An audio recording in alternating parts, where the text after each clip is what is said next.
a lot of times get them from Florida and bring them back. Oh yeah. I think illegal to do under. Oh, it's illegal to release non-natives, but Fish and Wildlife and DNR are stretched super thin. I mean, like that law of transporting.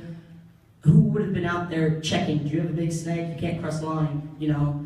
But it did mean that legally breeders couldn't ship to people that wanted to buy them, which is really frustrating because people with different breeding companies usually set up in the state with the best laws for that so they don't get a lot of flack. Ohio, I don't know if you heard a few years ago about the guy with all the tigers and bears and everything else, supposedly that turned all his animals loose and committed suicide, but all the locks were cut with a bolt cutter and not open. Yeah, a lot of us involved that knew him know something was up, but because of that, they tightened their exotic pet animals rules, and a lot of people I know, like Chris Law, who you years ago may have seen, went to different states to catch rogue gators and stuff that pets would return loose.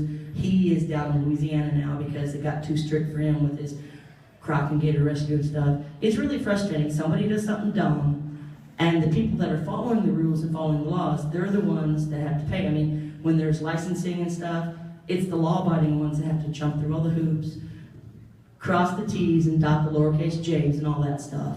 So the problem is the rules that are enacted to stop people from doing stupid stuff with them or illegal stuff doesn't usually affect the people that are doing the stupid and illegal stuff.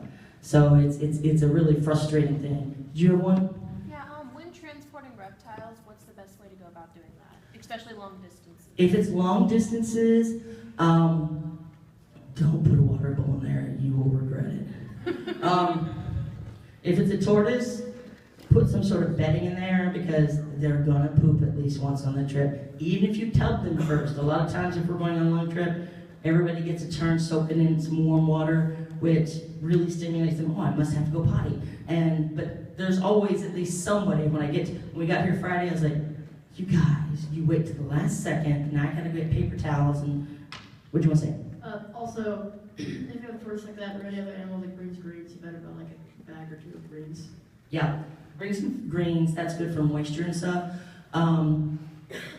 Now, we're used to her thumping around in the van, but if you have a tortoise or something that's not clear and opaque like this one we use, something that they can't see out of, because if a tortoise thinks they can see out of it, they think they can get out of it. I've seen pictures of tortoises who have cracked their beaks on aquariums.